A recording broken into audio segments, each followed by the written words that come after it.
فقد قال الله سبحانه وتعالى بسم الله الرحمن الرحيم أحسب الناس أن يتركوا أن يقولوا آمنا وهم لا يفتنون وَلَقَدْ فَتَنَّ الَّذِينَ مِنْ قَبْلِهِمْ فَلَيَعْلَمَنَّ اللَّهُ الَّذِينَ صَدَقُوا فَلَيَعْلَمَنَّ الْكَاذِبِينَ صلوا علی محمد وآل محمد اللہم صلی علی محمد وآل محمد وعجل دعا ہے رب کائنات بسط کے ذکر محمد وآل محمد اس فرش عزا کا بچھایا جانا، تمام مومنین و مومنات کا اس میں شریک ہونا، رب کائنات اپنی بارگاہ عالی میں قبول و منظور فرما۔ بسط کے محمد و آل محمد جتنی بھی نیک دلی شرعی حاجات مومنین و مومنات کے دلوں میں ہیں، رب کائنات انہیں بر لائے۔ تمام مومنین جہاں کو سیرت محمد و آل محمد پڑھنے، اسے سمجھنے، اس پہ عمل کرنے کی توفیق عطا فرمائے۔ جہاں کہیں دنیا بھر میں ذکر محمد و آل محمد برپا ہو رہا ہے، دعا کیجئے رب کائنات ان تمام مومنین کو، ان عزاداروں کو اپنے حفظ و امان میں رکھے۔ دشمنان مکتب محمد و آل محمد اگر قابل اصلاح و ہدایت ہیں، رب کائنات انہیں ہدایت عطا فرمائے، قابل ہدایت نہیں ہیں انہیں نیست و نابود فرمائے۔ امام زمانہ علیہ السلام کا ظہور جلد فرمائے، ہم سب کو آپ کی سپاہ میں شامل فرمائے، ہم سب کو آپ کے منتظرین میں شمار فرمائے، اور سوائے غم محمد و آل محمد کے کوئی غم عطا نہ فرمائے۔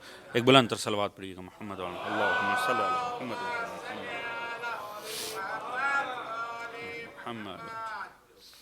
مومنین کرام، انسان اور آزمائش کے عنوان پر یہ آج کی ہماری چوتھی نشست ہے۔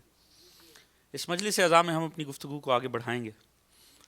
عرض کیا تھا کہ اللہ رب العزت نے یہ واضح فرما دیا ہے کہ اگر دعویٰ ایمان ہوگا تو آزمایا بھی جائے گا، اور اس آزمائش کے نتیجے میں پتہ چلے گا کہ کون دعویٰ ایمان میں سچا ہے اور کون دعویٰ ایمان میں جھوٹ بول رہا۔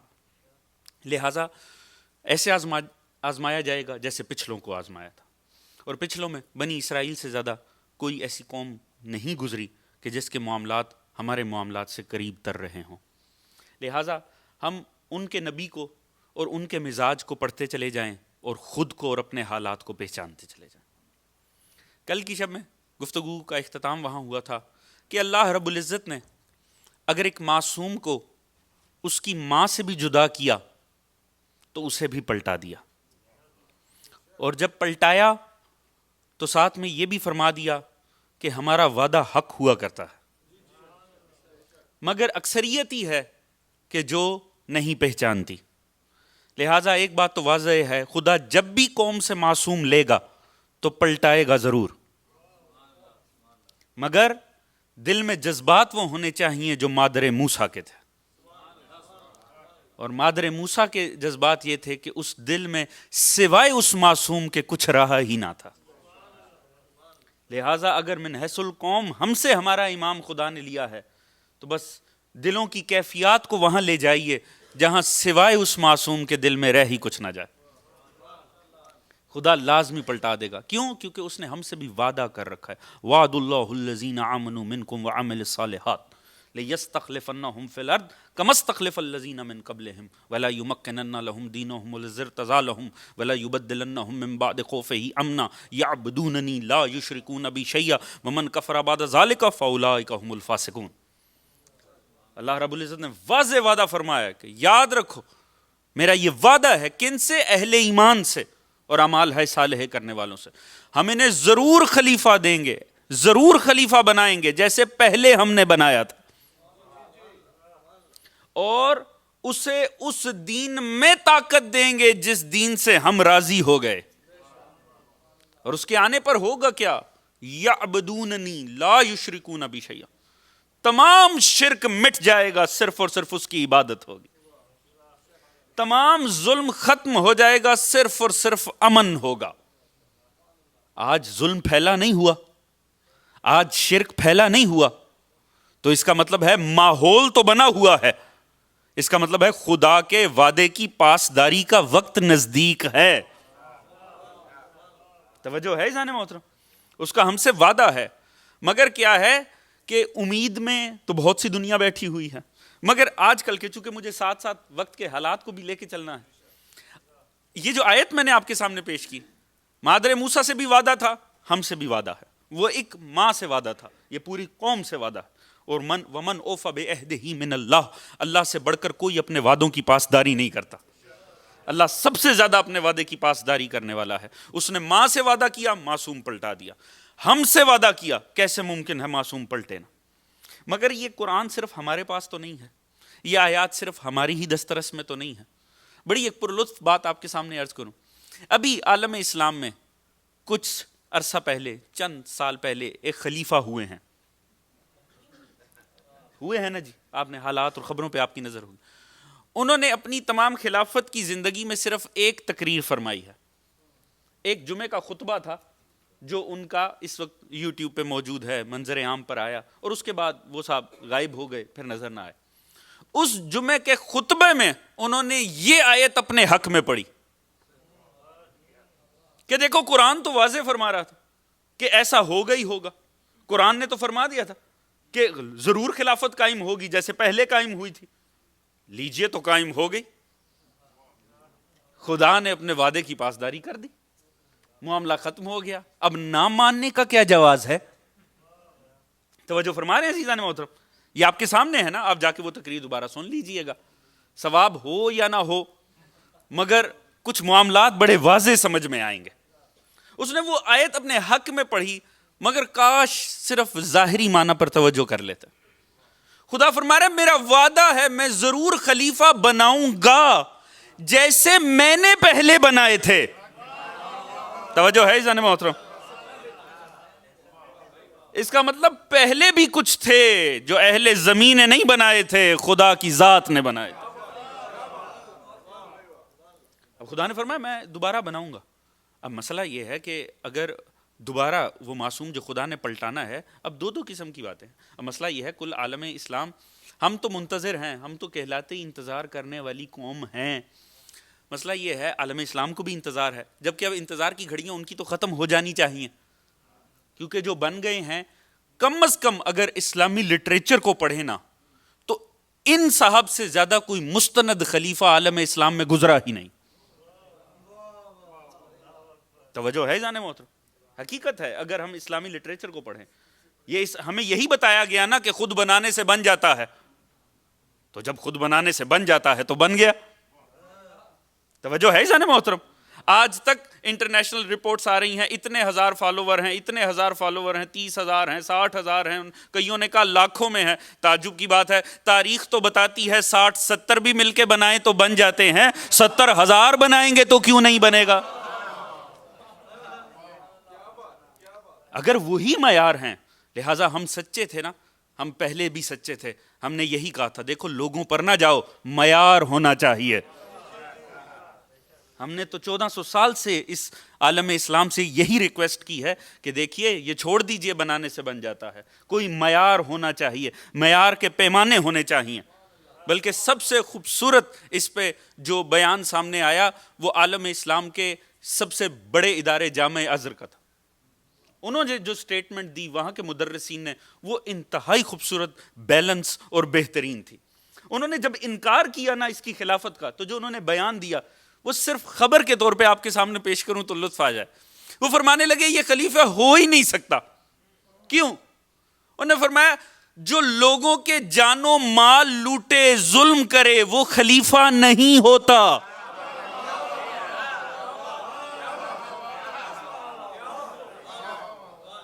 توجہ ہے جانے محترم؟ چلیے کم از کم ہمارے سامنے معیار آ گیا. کاش یہ معیار تمام ہی خلفاء اسلامیہ کے لیے ہوتا. عزیز مگر اللہ رب العزت نے اگر وعدہ کیا تو کس خلافت کے لیے؟ کیا اسی طرح ہر کوئی شخصیت کھڑی ہوتی رہے اور خود پر آیات کو چسپاں کرتی چلی جائے اور ظلم کرتے رہیں، جنایت کرتے رہیں، فسق کرتے رہیں؟ نہیں، خدا کی ذات نے واضح آگے فرما دیا. اور پھر اسے اس دین میں طاقت دوں. وعدہ ہے میرا بناؤں گا. کما استخلف الذین من قبلہم ولا یمکنن لہم دینہم الذی ارتضی لہم. پھر اسے اس دین پر طاقت دوں جس دین سے میں خدا راضی ہو گیا. خدا کی قسم لطف آئے اگر بات پہنچ جائے تو اس دین پر طاقت دوں گا جس سے میں راضی ہو گیا. ادیان کی تاریخ اٹھا کر پڑھیں, خدا نے کبھی کسی دین سے راضی ہونے کی بات نہیں کی. بس ایک مرتبہ ہی ایسا ہوا, خم غدیر میں اعلان ولایت علی ہوا, خدا نے فرمایا آج میں اس دین سے راضی ہو گیا. پتہ چلا اللہ کا خلیفہ ہر دین میں نہیں آئے گا, دین غدیر میں آئے گا.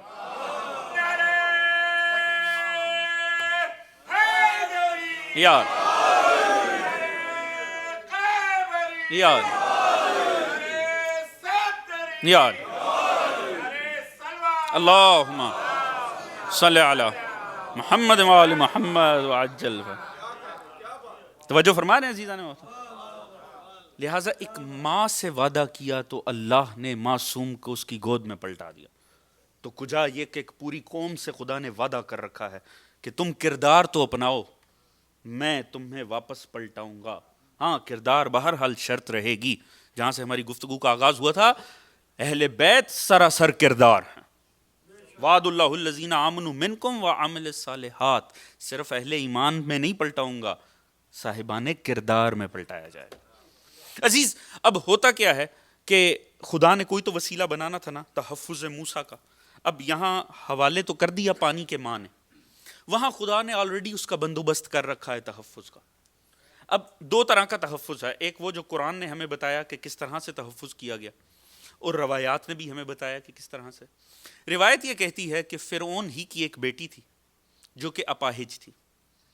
اللہ رب العزت کی طرف سے تحفظ موسیٰ کا الہی بندوبست دیکھیے. اب وہ معذور بیٹی تھی, فرعون کو بطور باپ اس کا بہت زیادہ دکھ اور افسوس تھا. لہٰذا کاہنوں نے, جنہوں نے اسے بتا رکھا تھا کہ ایک شخصیت اٹھے گی اور تجھے فنا کرے گی, انہوں نے بتایا کہ دیکھ اس دریا سے ایک بچہ آئے گا جس کا لعاب دہن اس جسم سے اس بچی کے لگایا جائے گا تو اسے صحت ملے گی. دیکھیے خدا نے معصوم کے تحفظ کا کیسا الہی سا بندوبست کر رکھا ہے. اب ہوتا کیا ہے, وہ آپ کے سنے سنائے مطالعے میں جناب آسیہ پیچھے موجود تھی اپنی کنیزوں کے ساتھ, دیکھا کہ ایک صندوق آ رہا ہے, کھولا, بچہ تھا, بچہ انتہائی حسین تھا. فوراً ہی جناب آسیہ نے فوراً ہی اسے قبول کیا, محل میں لے کر آئیں. فرعون تو کانپ اٹھا. اب وہاں سے آ رہا ہے جس طرف بنی اسرائیل کے مکان ہیں اور بنی اسرائیل کی آبادی ہے, اس کا مطلب ہے انہی میں سے کسی کا بچہ ہے. لہٰذا وہ تو فوراً تڑپ اٹھا, نہیں قتل کیا جائے گا. مگر فوراً جناب آسیہ نے بتایا تیری بیٹی ہے, اپاہج ہے, تجھے کاہنوں نے کیا بتا رکھا تھا. فوراً جناب موسیٰ کا لعاب دہن لیا گیا, تھوک لیا گیا اور اس بچی کے جسم سے لگایا گیا. اللہ نے اسے شفا دے دی. توجہ ہے عزیزان محترم, قصص کی تمام کتابوں میں یہ روایت لکھی ہوئی. تعجب کی بات ہے, کیا فرعون اس کی بیٹی ایمان رکھتی تھی موسیٰ پہ؟ وہ موسیٰ پر ایمان رکھتی تھی؟ نہیں. پھر بھی معصوم کا کمال دیکھیے, معصوم کا لعاب دہن ان کے کام آ رہا ہے جو ایمان بھی نہیں رکھتے. توجہ ہے عزیزان محترم, خدا جانے, اس کا مطلب ہے معصوم کے جسم کی یہ عنایت ہے. خدا جانے لعاب رسول کو چوس کر جوان ہونے والوں کا عالم کیا ہو. خدا جانے وہ تو مجسم شفا ہوں گے اپنی ذات میں. اب اس نے فوراً بہرحال شفا تو بچی کو مل گئی, مگر ذہن میں خطرہ تو موجود ہے. اب دیکھیے انسان کا یہ کمال ہے, انسان نفع پہ رسک لے سکتا ہے, کبھی نقصان پہ رسک نہیں لیتا. یہ انسان کی عمومی سی فطرت ہے. آپ کسی بھی کاروباری شخصیت سے اسے بہت اچھے انداز میں سمجھ سکتے ہیں. انسان نفع پہ رسک لیتا ہے, نقصان پہ کبھی رسک نہیں لیتا. لہٰذا نہیں, قتل تو کروں گا. آگے بڑھنے لگا فوراً ہی. یہاں اب قرآن نے بتایا, وہ روایت قصص کی تھی, یہ قرآن نے بتایا. وقالت امرأۃ فرعون قرۃ عین لی ولک لا تقتلوہ عسیٰ ان ینفعنا او نتخذہ ولدا وہم لا یشعرون. کہنے لگی, دیکھ, کون کہنے لگی؟ خاتون فرعون کی, امرأۃ فرعون, فرعون کی عورت کہنے لگی, یہ تیری اور میری آنکھوں کی ٹھنڈک ہو سکتا ہے. قرۃ عین لی ولک, یہ تیری اور میری آنکھوں کی ٹھنڈک, اسے قتل نہ کر, ہو سکتا ہے ہم اس سے نفع حاصل کریں, کیونکہ دیکھ لیا تھا نا فائدہ. ہو سکتا ہے ان ینفعنا, ہم اس سے بہت سا نفع حاصل, ہو سکتا ہے ہم اسے اپنا بیٹا ہی بنا لیں. وَهُمْ لَا يَشْعُرُونَ، اور وہ شعور نہ رکھتے تھے کہ وہ کیا کر رہے ہیں۔ توجہ ہے عزیزان محترم؟ یہ بھی خداوند کریم کا کمال دیکھیے، خدا کس انداز میں جھوٹے خداؤں کی نفی کرتا ہے، ان کی تذلیل کرتا ہے، ان کی جھوٹی خدائی پہ طنز کرتا ہے۔ نمائندہ اللہ کا، آنکھوں کی ٹھنڈک جھوٹے خدا کی۔ توجہ ہے عزیزان محترم؟ خدا اللہ کل شیء قدیر کو اپنا موسیٰ پلوانا ہوتا تو اس کے لیے کوئی کمی تھی؟ اس نے فرعون کے گھر میں پلوایا، اور فرعون کی بیوی کہہ رہی ہے تیری اور میری آنکھوں کی ٹھنڈک۔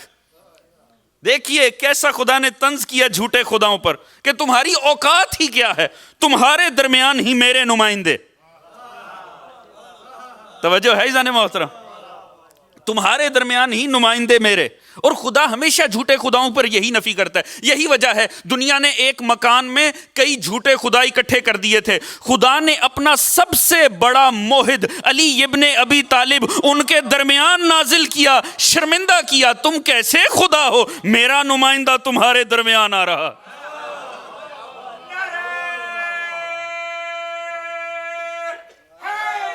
ریال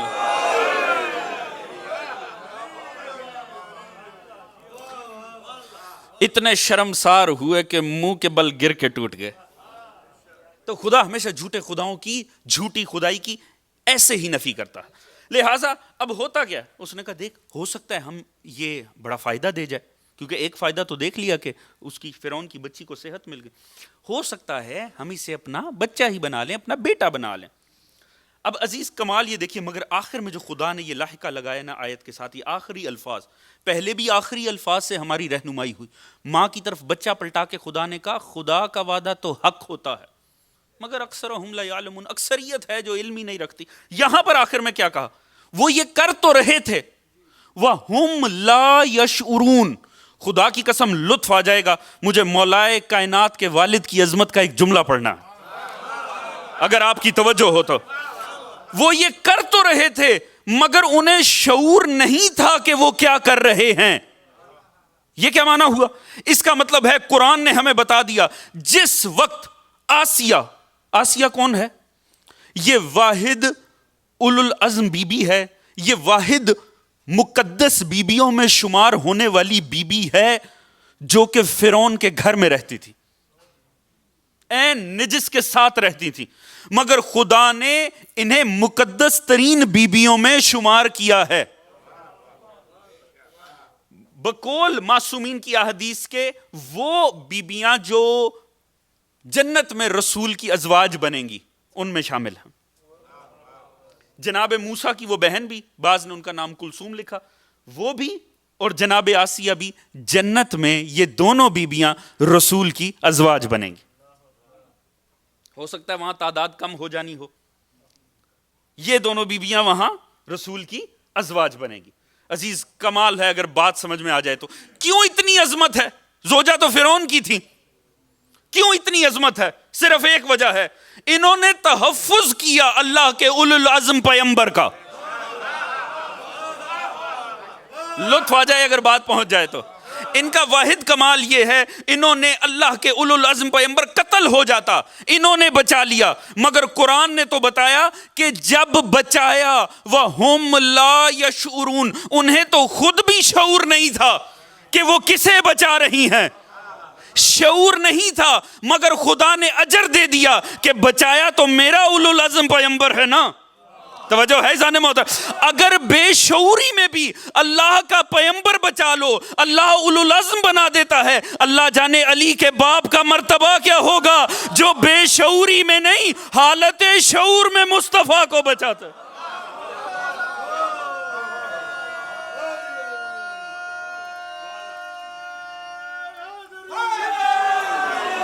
یا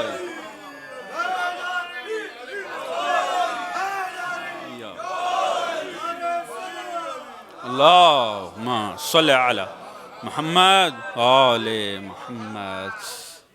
زحمت نہ سمجھے تو آگے آگے تشریف لے آئیں گے، بہت ساری جگہ خالی پڑی ہوئی ہے، بہت سے مومنین باہر موجود، کائنڈلی تھوڑا تھوڑا آگے تشریف، بہت جگہ پڑی ہوئی ہے، اٹھ کر آگے آ جائیں، اٹھ کر آگے آ۔ کائنڈلی اٹھ کر آگے آ جائیں آپ افراد بھی تاکہ جزاک اللہ جزاک اللہ.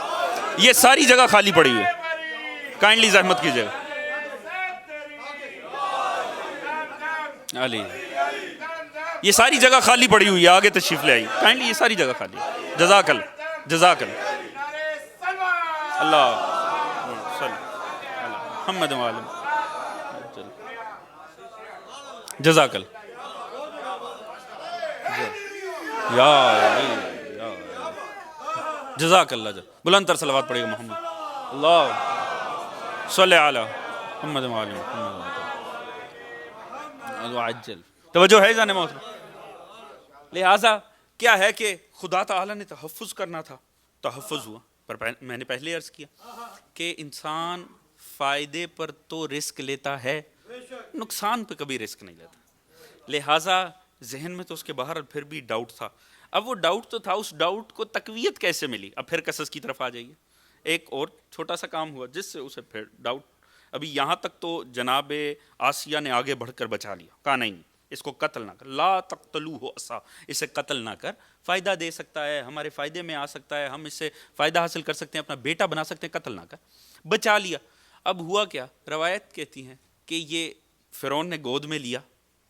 اب بیوی نے کہا ہے کہ ہو سکتا ہے ہم اسے اپنا بیٹا ہی بنا لیں, تو بڑی شفقت سے ہی لیا ہوگا, مگر کیا ہے کہ حجت خدا تو حجت خدا ہے, اور اتفاق سے اس کی داڑھی بھی کافی بڑی تھی. لہٰذا جناب موسیٰ نے ایک ہاتھ میں پکڑی داڑھی اور دوسرے ہاتھ جو گھمایا تو بس پھر رہے نام مولا کا. اب جب ایک مرتبہ ہلا نہ تو اسے فوراً ذہن میں آیا نہیں مسئلہ خراب ہے, یہ کوئی عمومی بچہ نہیں ہے, اتنا چھوٹا سا بچہ ایسی حرکت نہیں کر سکتا, اور ویسے بھی جو فرعون ہو اس کا کیا دبدبہ ہوگا, اس کی کیا شخصیت ہوگی, اسے سب کے سامنے اگر ایسا ہو جائے. تو اس نے کہا نہیں نہیں یہ بچہ کوئی خاص بچہ ہے, میں اسے نہیں چھوڑوں گا. مگر پھر جناب آسیہ مزاحم ہوئی. اب جب جناب آسیہ نے مزاحمت کی تو اس نے کہا اچھا میں ایک پریکٹیکل کر کے دیکھتا ہوں, اس کی بنیاد پر میں فیصلہ کروں گا اسے چھوڑنا ہے یا مار دینا. اس نے کیا کیا, اس نے حکم دیا ایک طرف کوئلے, جلتے ہوئے کوئلے رکھے گئے ایک تش میں, آپ کے سنے سنائے واقعات, ایک میں سنگریزے رکھے گئے, جواہرات موتی چمکتے ہوئے, دونوں سامنے کیے گئے. اس نے کہا اگر تو اس بچے نے جلتے کوئلوں کی طرف نہیں, اگر تو سنگریزوں کو اٹھایا نا, اس کا مطلب ہے کہ یہ ذہن رکھتا ہے, یہ نارمل بچہ نہیں ہے, میں اسے نہیں چھوڑوں گا. اور اگر کوئلوں پہ ہاتھ جلا لیا تو اس کا مطلب ہے کہ نارمل ہے, خیر ہے, پھر ٹھیک ہے بخش دوں گا. سامنے لائے گئے. روایت یہ کہتی ہے کہ جناب موسیٰ عقلی تقاضے کی بنیاد پر سنگریزوں کی طرف ہاتھ بڑھا رہے تھے, جبرائیل نے پکڑ کر جلتے ہوئے کوئلوں پہ رکھ دیا. اب جیسے ہی جلتے ہوئے کوئلوں پہ لگے تو جو ایک بچے کے تاثرات ہونے چاہیے تڑپ اٹھنے کے, اس طرح تڑپ اٹھے, روئے. فوراً ہی فرعون مطمئن ہو گیا, فرعون مطمئن ہو گیا. فرعون نے کہا نہیں ٹھیک ہے نارمل بچہ ہے. توجہ ہے جی. تعجب کی بات ہے, کل کی مجلس میں نے عرض کیا جلتے تنور میں ڈالا. توجہ ہے جانے محترم, جلتے تنور میں ڈالا, پھر تڑپ کر دیکھا آگ بھی ہے, چھو بھی نہیں رہی. یا نارو کونی بردن و سلام علی ابراہیم, آگ ہے بھی ابراہیم کو چھو بھی نہیں رہی. یہاں مسئلہ یہ ہے کہ صرف جلتا ہوا کوئلہ اور معصوم کو جلا دیا. توجہ ہے جانے محترم. وجہ کیا ہے؟ دونوں روایات معصومین نے ہی بیان کی ہیں. وجہ کیا ہے؟ وجہ کچھ نہیں ہے, بڑی سادی سی بات ہے. وہاں آگ سے بچا کر بچانا تھا, یہاں جلا کر بچانا تھا. توجہ ہے ذہن محترم. پتہ لگا مشیت الہی کی نظر میں صرف تحفظ مقصود ہوتا ہے. اب کوئی ہم سے آ کر سوال نہ کرے ایک بھائی نے صلح کیوں کر لی, ایک بھائی نے جنگ کیوں کر لی. وہاں صلح سے دین بچانا تھا, کربلا میں جنگ سے دین بچانا. توجہ ہے ذہن محترم. یہ معصوم کو آگ نہیں چھوتی, یہ کلیہ, یہ باقاعدہ معصوم کی روایت ہے, آپ کے اور میرے. ساتویں امام موسیٰ کاظم علیہ السلام, آٹھویں امام موسیٰ رضا علیہ السلام, دونوں معصومین کے حوالے سے کہ یہ ہارون یا مامون کے دربار میں ایک شخصیت آ گئی اور وہ لے کر کے آیا. وہ ایک شخص آیا اور آنے کے بعد اس نے دعویٰ کیا اس کے پاس موئے مبارک سرکار رسول خدا. یعنی رسول خدا کے بال ہیں. وہ لے کر آیا, اس نے دعویٰ کیا جی یہ سرکار رسول کے بال ہیں, آپ زیارت کیجیے اور مجھے میرا انعام دیجیے. حکمران کو آپ کو پتہ ہے یہ بزنس تو بہت زیادہ ہے نا آج بھی ہماری طرف خیر سے, کہ جی رسول کے بال ہیں, زیارت کیجیے اور انعام دیجیے. وہ کہنے لگا ٹھیک ہے, یہ تو دعویٰ کر رہا ہے کہ یہ سرکار رسول خدا کے بال ہیں, ہمیں کیسے اندازہ ہوگا, ہمیں کیسے پتہ چلے گا کہ یہ واقعی سرکار رسول خدا کے بال. اس نے کہا صاحب دعویٰ میرا ہے, آپ کو انکار ہے, ثبوت آپ دیجیے. میری تو دسترس میں ہے نا, میں نے تو دعویٰ کیا. اگر آپ سمجھتے ہیں نہیں ہے تو نہیں پر دلیل تو آپ دیجیے. اس نے تمام جو اس کے دربار میں علماء موجود تھے, مذہبی شخصیات, ان سے پوچھا کہ بتاؤ کہ یہ سرکار رسول خدا کے بال ہیں کہ نہیں. اب جتنے بھی علماء ہوں اور جتنے بھی جلیل القدر ہوں, وہ دیکھ کر کیسے بتا سکتے ہیں یہ رسول کے ہیں کہ نہیں. انہوں نے کہا ہمارے پاس کلیہ ہی کوئی نہیں ہے کہ ہم یہ بتا سکیں یہ پیغمبر کے منہ مبارک ہیں کہ نہیں. توجہ ہے جانے محترم, خدا کی قسم دنیا قدر کرے اہل بیت کی. اگر رسول کے بعد آل رسول نہ ہوں تو سارے زمانے کے علماء مل کر یہ بھی نہیں بتا سکتے کہ ایک بال بھی رسول کا ہے کہ نہیں. یہ کیسے بتائیں گے یہ آج موجودہ دین رسول کا ہے کہ نہیں. توجہ ہے جانے محترم, کیسے بتائیں گے, کلیہ کیا, کوئی کلیہ نہیں. لہٰذا اسی دروازے پر گئے جس دروازے پہ باہر حل جانا ہوتا. پہنچے معصوم کے پاس, مولا اس طرح کی مشکل ہے, ایک شخص آیا ہے اور وہ یہ دعویٰ کر رہا ہے کہ آپ کے جد کے یہ بال ہیں. مولا تشریف لائے. مولا نے فرمایا ایسا کرو کہ ایک چراغ لے کر آؤ. مولا نے چراغ لا کر رکھا, ایک ایک بال کو اٹھایا, سونگا, رکھنا شروع کیا, سونگا, دوسری طرف رکھنا شروع کیا. مولا نے 2 مختلف حصوں میں بانٹ دیے. فرمایا یہ میرے جد رسول کا ہے, یہ رسول کے نہیں, مکس ہو گئے تھے. فوراً حکمران کہنے لگا سرکار وہ یہ دعویٰ کر رہا تھا یہ سارے پیغمبر کے ہیں, اب آپ نے 2 حصے بنا کے فرما دیا یہ ہیں یہ نہیں ہے, ہمیں کیسے پتا چلے. آپ نے فرمایا اب دیکھو, جو فرمایا تھا نا یہ نہیں ہے, وہ اٹھا کر آگ کے پاس کیا, جل گیا. اور جو فرمایا یہ رسول کے ہیں, اٹھایا, جیسے ہی پاس کیا آگ بجھ گئی. معصوم نے فرمایا یاد رکھو ہم محمد و آل محمد پر آگ حرام ہے. توجہ ہے جانے محترم, فرمایا ہم محمد و آل محمد پر آگ حرام ہے.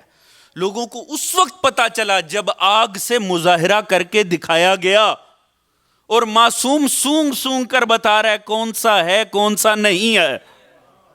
آپ کو تعجب نہیں ہوا؟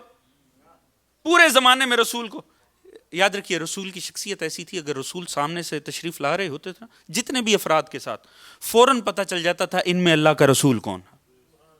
کبھی ایسا نہیں ہوتا تھا کہ دیکھنے والوں کو پتہ ہی نہ چلے ان میں اللہ کا رسول کون سا, نہیں, ہمیشہ پتہ چل جاتا تھا. ام المومنین کی, معروف ام المومنین کی روایت ہے, فرماتی ہیں کہ جب رسول تشریف لاتے تھے گھر میں, چہرے سے اتنا نور ساطع ہوتا تھا کہ زمین پر پڑی ہوئی ایک سوئی بھی مل جاتی تھی. توجہ ہے جانے محترم, یعنی اتنا مقدس نور سرکار رسول خدا سے ظاہر ہوتا تھا. ساری دنیا آپ کو بیشتر روایات میں لیں گی نور سے پہچان لیے گئے, یہ خوشبو سے پہچان لیے گئے. عالم اسلام کی ایک ہی حدیث ہے جسے ہم حدیث قصا کہتے ہیں کہ ہر آنے والا کہہ رہے انی اشم عندک راحتن طیبتن کانہا راحت جد رسول, مجھے اپنے جد کی خوشبو آ رہی ہے. نور سے تو صحابہ نے بھی پہچانا, ازواج نے بھی پہچانا, خوشبو کی روایت صرف آل محمد کی ہے. پتا چلا رسول کی خوشبو ہوتی ضرور تھی مگر پہچاننے کے لیے بھی مشام عصمت کی ضرورت ہوتی تھی. اللہم صلی علی محمد وعجل محمد وعلی محمد وعجل. توجہ فرما رہے ہیں عزیزان محترم. لہٰذا کیا معصوم نے فرمایا آگ ہم محمد و آل محمد پر حرام ہے. لہٰذا وہاں تحفظ اس انداز میں, یہاں ایسا. پل بڑھ رہے ہیں کس اس بدبخت کے گھر. مگر اب دیکھیے یہ سارا فضائل پڑھنے کا صرف اس لیے کہ مجھے آپ کو کہیں لے کر جانا ہے. پلتے بڑھتے رہے مگر ہیں کس کے نمائندے؟ پل فرعون کے گھر میں رہے ہیں, نمائندے اس ذات حق کے. اب آپ نے وہ سارا ماحول بنانا شروع کیا, ایک انقلاب توحید کا ماحول. کیوں؟ توحید خطرے میں ہے. جو بدبخت زمانے میں حکمران بن کر بیٹھا ہے وہ بدبخت کون ہے جو اپنے لیے دعویٰ خدائی کر رہا. جناب موسیٰ نے آہستہ آہستہ محنت کرنی شروع کی, ذہن سازی لوگوں کی کرنی شروع کی. ایسے میں قرآن نے, میں نے عرض کیا تھا یہ تمام سورہ قصص جاری ہے, قرآن نے ہمارے سامنے ایک واقعہ لے کر آیا جہاں پر معاملہ خراب ہو گیا. جناب موسیٰ کی شخصیت سمجھیے وہاں پر کھل کر سامنے آ گئی کہ یہ فرعون کے گھر میں فرعون کا دشمن ہے. ہوا کیا؟ قرآن نے بتایا کہ ایک دن جناب موسیٰ جوان ہو چکے, انقلاب توحید کا ماحول بنا رہے. ایک دن آپ باہر آئے اور آپ نے دیکھا دو افراد آپس میں لڑ رہے تھے. میں نے عرض کیا جناب موسیٰ نے ذہن سازی کر رکھی ہے, لوگوں کو اپنے ساتھ بھی قائل بھی کیا ہے, وہ بھی ہیں جو فرعون ہی کے قائل ہیں اور اکثریت تو فرعون کی قائل تھی. یہاں دو افراد آپس میں جھگڑا کر رہے تھے. بڑی لطیف بات ہے, قرآن نے جیسے ان کا تعارف کروایا ہے وہی بڑا حسین ہے. قرآن نے فرمایا یہ دونوں کچھ اس انداز کے تھے, ایک کے لیے ھذا من شیعتہ ہی, ایک موسیٰ کا شیعہ تھا, وھذا من عدوہ ہی, ایک موسیٰ کا دشمن تھا. توجہ ہے جان محترم, ایک آپ کا شیعہ تھا. یہاں ایک بڑی تعجب خیز بات ہے, اکثر ہمیں جب بھی ہمارا کوئی نظریہ عقیدہ سامنے آتا ہے لوگ ہم سے کہتے ہیں قرآن میں دکھائیے, قرآن میں دکھائیے, قرآن سے دکھائیے. ہم واحد فرقہ ہیں جس کا نام قرآن میں ہے. جو اپنا نام نہیں قرآن میں دکھا سکتے وہ ہمارے عقائد قرآن سے مانگتے ہیں. قرآن نے کہا ایک ھذا من شیعتہ ہی, وہ نبی کا شیعہ تھا, وہ ھذا من عدوہ ہی, وہ نبی کا دشمن تھا. کہاں سے تیسری کیٹیگری آئے؟ قرآن نے تو کم از کم نبی کے سامنے والوں کی دو ہی کیٹیگریز دی ہیں, یا نبی کا شیعہ ہوتا ہے یا نبی کا دشمن ہوتا. توجہ ہے جانے موت, ایک شیعہ تھا ایک دشمن تھا, دونوں آپس میں لڑ رہے تھے. جیسے اس شیعہ نے دیکھا نا موسیٰ آ گئے, فوراً بڑا خوش ہو گیا کہ لیجئے مولا آ گئے. فوراً کہا سرکار میری مدد کیجئے.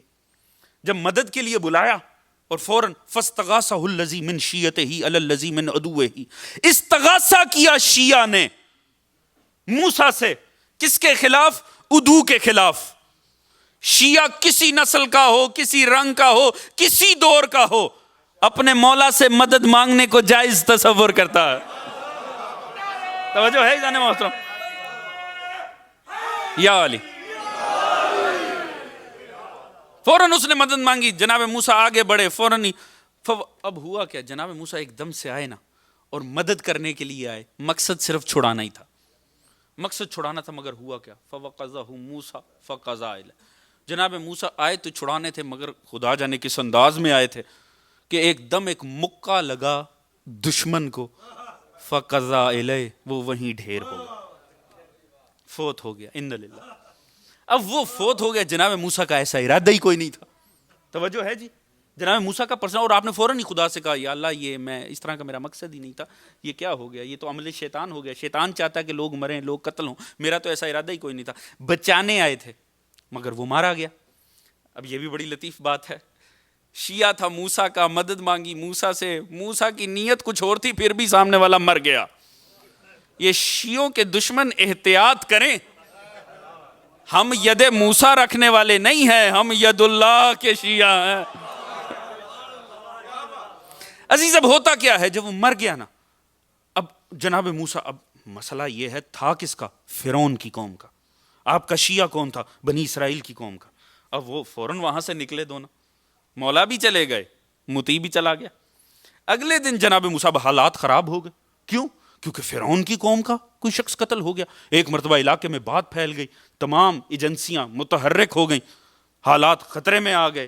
کیونکہ یہ تو ہوتا ہی ہے, عام قوم کے جتنے مرضی مرتے چلے جائیں وہ کسی گنتی میں ہی نہیں ہے, کولیٹرل ڈیمیج ہے. توجہ ہے جی, اپنا ایک مر جائے تو مسائل خراب ہیں. لہٰذا ہوا کیا, اگلے دن جیسے ہی آئے نا شہر میں تو عجیب منظر دیکھا وہی شیعہ ہے ایک اور فرعونی کے ساتھ دوبارہ حالت لڑائی میں. فوراً دیکھا اپنے مولا آ گئے, مولا مدد. یہاں جناب موسیٰ نے ایک جملہ کہا, انکا لغوی مبین, تو کھلا ہوا جاہل ہے. توجہ ہے جان محترم, اس کا تعارف قرآن نے کیسے کروایا؟ ھذا من شیعتہ ہی, وہ موسیٰ کا شیعہ تھا. جناب موسیٰ نے دو آیات آگے بڑھی ہے, موسیٰ کیا فرما رہے ہیں؟ تو کھلا ہوا جاہل ہے. باقی نتائج آپ اپنی مرضی سے نکال لیجئے گا. ایک بات طے ہو گئی, صرف شیعہ ہونا ہر حال میں ٹھیک ہونے کی دلیل نہیں ہے. توجہ ہے جان محترم؟ یا کم از کم قرآن نے بتا دیا شیعہ جاہل بھی ہو سکتا ہے. جسے قرآن نے بتایا یہ موسیٰ کا شیعہ ہے, وہ اگلے دن جاہل کیسے ہو گیا؟ جس آیت کے ذریعے اسے شیعہ قرار دیا گیا, وہی قرآن کی ایک آیت کے ذریعے اسے جاہل بنا دیا گیا. وجہ شیعہ تھا اور لڑ کس سے رہا تھا؟ اپنے دشمن سے. وَهَذَا مِنْ عُدُوِّهِ, اپنے مولا کے دشمن سے. اس کا مطلب ہے کوئی ڈھیلا ڈھالا شیعہ نہیں تھا, اچھا خاصا جذباتی شیعہ تھا. توجہ ہے جان محترم؟ اس کا مطلب ہے بڑا مولائی شیعہ تھا. توجہ فرما رہے ہیں عزیزان محترم؟ اسے اپنے مولا کی کہتے اپنے مولا کے دشمن سے لڑ رہا تھا, کیونکہ قرآن نے یہ نہیں کہا وہ اپنے دشمن سے لڑ رہا تھا. قرآن نے بتایا جس کا شیعہ تھا اسی کا دشمن سامنے تھا, اور اگلے دن بھی ایک قتل ہو گیا پھر اگلے دن لڑ رہا ہے. اس کا مطلب ہے بڑا ہی کوئی ڈٹ کے لڑنے والا شیعہ تھا. توجہ فرما رہے ہیں عزیزان محترم؟ اور اس کے مولا نے اسے فرمایا تو کھلا ہوا جاہل ہے. وجہ جا کے اب تفاسیر پڑھیے گا سورہ مبارکہ قصص کی. شیعہ تو تھا, جذباتیت بھی دکھا رہا تھا, مگر اس کے مولا کیا کر رہے ہیں؟ مولا نے ایک انقلاب توحید لانا ہے فرعون وقت کے خلاف, اور اس کی اس جذباتیت سے ہوا کیا؟ تمام ایجنسیاں متحرک ہو گئیں فرعون کی, خود موسیٰ کی جان خطرے میں آ گئی. وہیں آ کر کسی نے خبر دی سرکار آپ کے تو وارنٹ جاری ہو چکے ہیں, آپ کے اوپر تو قتل کی سزا ہے. جناب موسیٰ کو سب کچھ چھوڑ چھاڑ کر مدائن جانا پڑ گیا. 10 سال وہ انقلاب ڈیلے ہو گیا جسے پستی ہوئی قوم کو بچانا تھا. 10 سال کے لیے ڈیلے ہو گیا. 10 سال مزید فرعون راج کرتا رہا اور حق کی قوم پستی رہی. کس وجہ سے؟ مولا نے اپنا کام نہیں کیا. مولا نے اپنا کام نہیں, ایسا کوئی مسئلہ نہیں تھا. وہ شیعہ نے جذباتیت میں ایک ایسی حرکت کی جو اس کے مولا کے حق میں نقصان دے رہی. توجہ فرما رہے ہیں عزیزان محترم؟ اس کا مطلب ہے شیعہ تو تھا, مگر شیعہ تھا, جذباتی تھا, صاحب عقیدہ تھا, متحرک تھا, مگر اپنے مولا کے مقاصد سے نا آشنا تھا. توجہ ہے جان محترم؟ امید ہے کہ میرے مطالب زیادہ اہمیت کے حامل ہیں آپ کی توجہ کے بنٹ جانے سے. توجہ فرما رہے ہیں عزیزان محترم؟ شیعہ تھا, جذباتی تھا, مولا کے حق میں افادیت بھی رکھتا تھا, مگر اپنی جذباتیت میں ایک ایسی حرکت کر رہا تھا کہ جو اس کے مولا کے حق میں نقصان دہ تھی. توجہ فرما رہے ہیں عزیزان محترم؟ لہٰذا مقصد کیا ہے بات کرنے کا؟ قرآن یہ بتا رہا ہے اگر شیعہ ہو تو اپنے مولائے وقت کے تقاضوں سے آگاہ بھی ہو. ہمارا موضوع کیا ہے؟ انسان اور آزمائش. خدا نے فرمایا تم کیا سمجھتے ہو اتنا کہنے سے چھوڑ دیا جاؤ گے ہم ایمان لے آئے اور آزمایا نہ جائے گا؟ وَلَقَدْ فَتَنَّا الَّذِينَ مِن قَبْلِهِمْ فَلَيَعْلَمَنَّ اللَّهُ الَّذِينَ صَدَقُوا فَلَيَعْلَمَنَّ الْكَاذِبِينَ. ایسے آزماؤں گا جیسے پچھلوں کو آزمایا تھا. عزیز خدا را پچھلوں کو پڑھیے تاکہ اندازہ ہو آج کیسے جینا ہے. دیکھیے پچھلی قوموں کا ان ہادیوں سے کیا رویہ رہا تاکہ ہم یہ سمجھے کہ اپنے ہادی کے ساتھ کیسے رہنا. 10 سال ڈیلے ہوا مگر مولا کا قصور نہیں تھا, قصور اس شیعہ کا تھا, جذباتی. اور میں نے عرض کیا نیت بد نہیں رکھتا تھا, اپنے مولا کے حق میں مخلص تھا تو لڑ رہا تھا. مولا نے فرمایا تو کھلا ہوا جاہل ہے. ایک جملہ عرض کر کے بات ختم کر دوں گا. عزیز غور کیجئے گا, مولا کا شیعہ مولا کے دشمن سے لڑے اور مولا راضی نہ ہو وہ تو جاہل ہوتا ہے. مولا کا شیعہ مولا کے شیعہ سے لڑے تو کون سا مولا راضی ہوتا؟